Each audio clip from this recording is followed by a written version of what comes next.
Hi there. Hey, it's Rusty Nelson talking watercolor, and we are on, I think, episode 17 for season 2.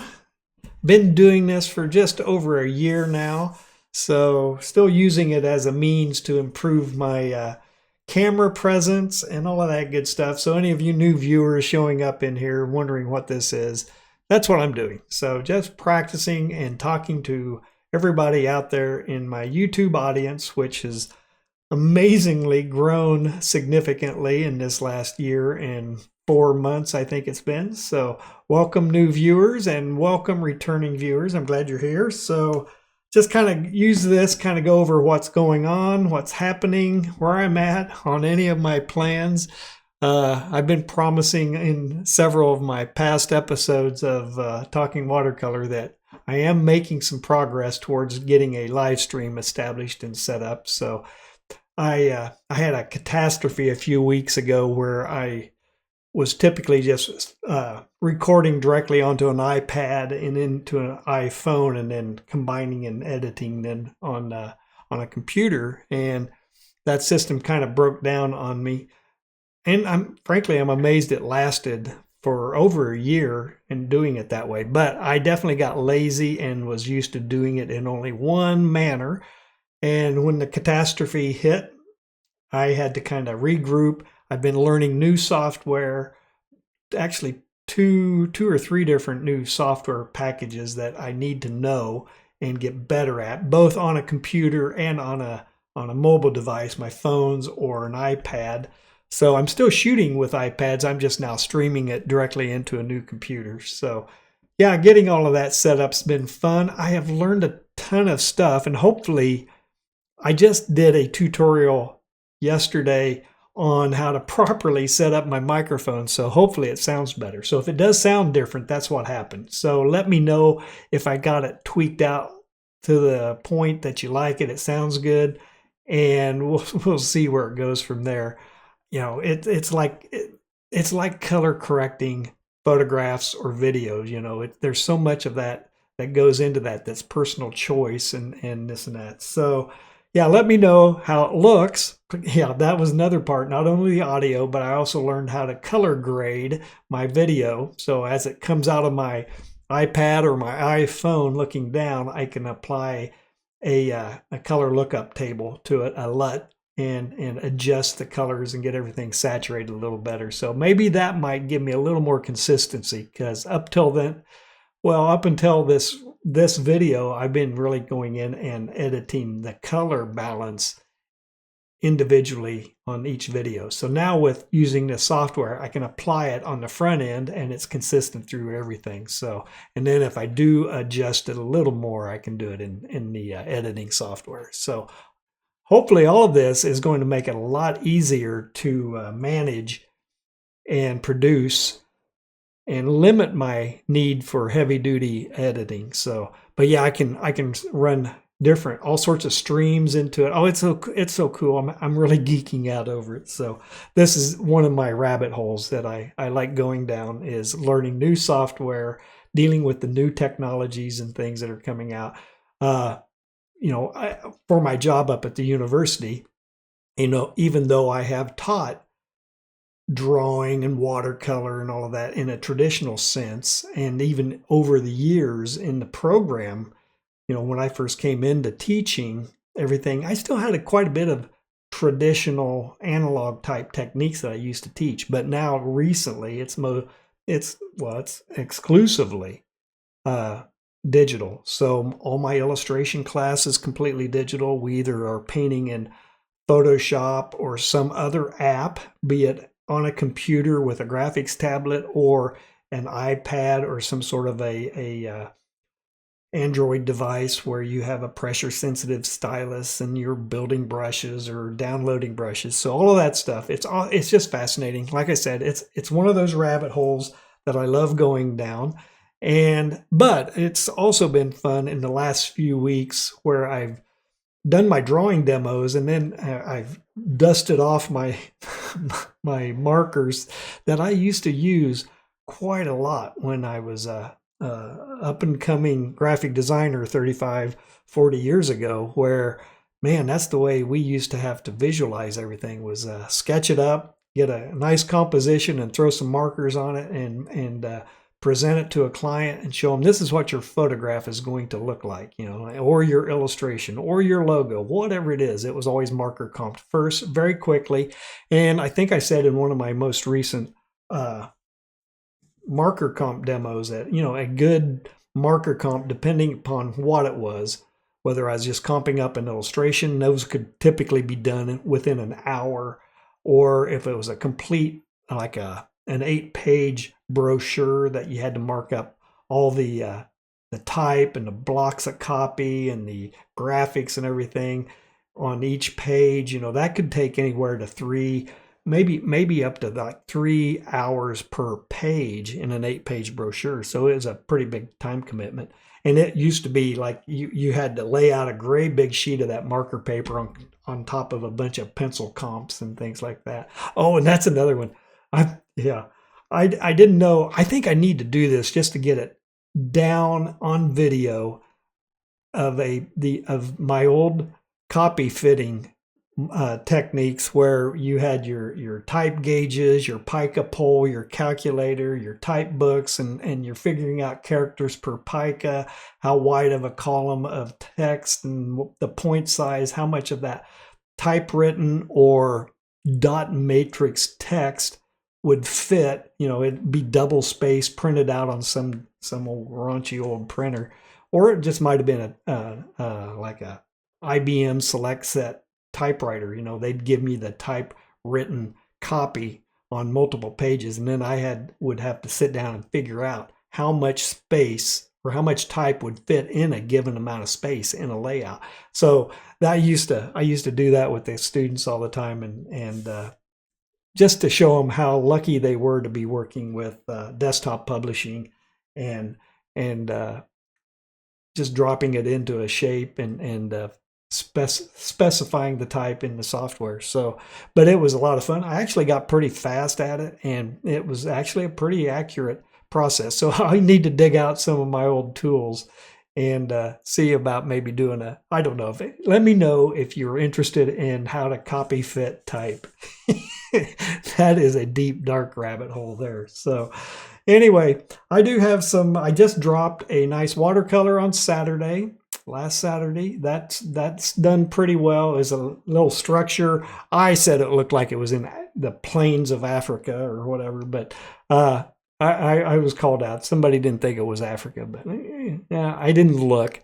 I know I should look and pay attention more closely as to where in the hell these places are. So I'm not that guy that can look at a photograph and determine where in the world it is within a mile. Have you seen that guy? That guy's kind of crazy good at being able to look at a photograph and then figure out where on earth he's at. So anyway, yeah, that one dropped. I have a quick little hair drawing demo that dropped on Monday.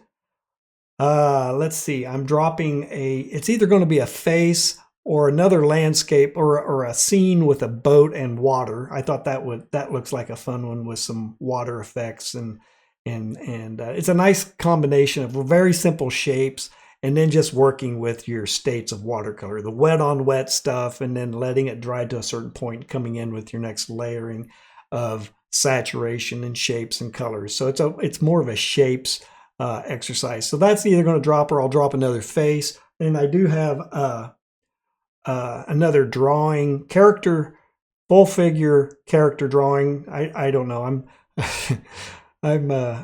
I'm kind of channeling my students. They once they get into the figure drawing and start applying it in illustration class, they love doing those character studies. So maybe it's a Viking, it might be a pirate. So I think that'll be one of my upcoming tutorials, and I might break it into 2 parts: the drawing part and then the marker comp part. So I'm still dusting off and reintroducing myself to the marker skill sets that used to be so important to me years ago.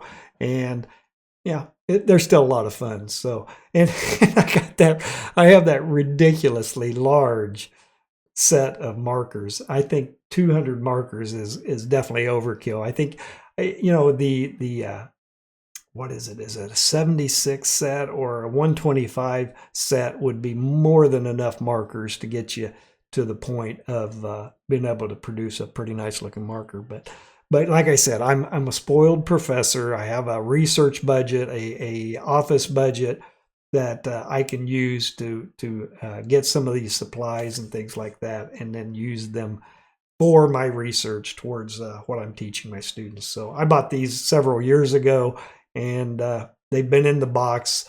And I really have liked Prismacolor. I have used the Coptic markers in the past as well. They kind of used to be the 800-pound gorilla for markers back in the day. Sorry, I was just checking my timer. Make sure I don't go too far over my time limit here. So anyway, that's dropping, and that's what's dropped and what's going to be dropping.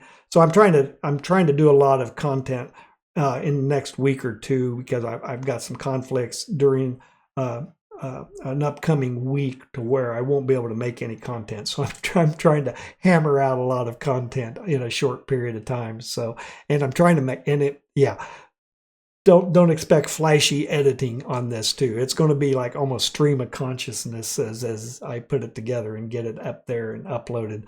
And I'm actually finding with my new setup, actually the thing that's taking me the most time right now are building those damn thumbnails for the cover art that goes onto YouTube. So yeah, it's definitely a challenge, and I am figuring out better and faster ways of doing stuff, and that's working well so far. And what else? Had some pretty good comments. Had a lot of nice comments this last week about people, kind of playing off of the fact that I am a working professor still. I'm not retired yet, so they are enjoying attending my classes. So that's kind of fun. So thank you guys for those nice, kind words. And have had some various technical questions that I hope to maybe use and bring in. Actually, the hair tutorial was absolutely a comment somebody was wanting to know, how do you draw hair? So you watch the tutorial. It's not the best. I mean, it's not a highly polished drawing. It's more of an explanation of the process. So what I'm saying is the drawings kind of suck. So that means it'll probably go bananas when it posts, but we'll see. Anyway, I do have a dog tutorial coming up as well, in addition to the Viking or the figure drawing. So I do have an animal marker comp and drawing tutorial coming up pretty soon too. So I have a lot of content scheduled and planned. I just need to get it shot this week so I can get it edited and uploaded and all of that stuff. So, but other than that, I'm within, by the end of this semester, I'm within 1 year of retiring, and it's all starting to feel very real, and things are starting to gel, and we're starting to understand what's going to happen and where it's going to happen, because we are not staying in the college town we're currently in. We're probably moving back into even deeper into the Midwest. I'm from north central Kansas, so it will definitely be a time to go back and see the area where I grew up and the community, the farming community. It's I have missed it, so it's definitely something that's always been in the back of my mind. And we've always been able to go back and visit frequently, so it hasn't been a big denial of my past. But it'll be nice to move home and kind of get the next phase of life going and continue doing these videos and these tutorials for everybody to learn from. I'm still working on my my system, my going from beginner to intermediate kind of workshop, or not necessarily even a workshop, a plan.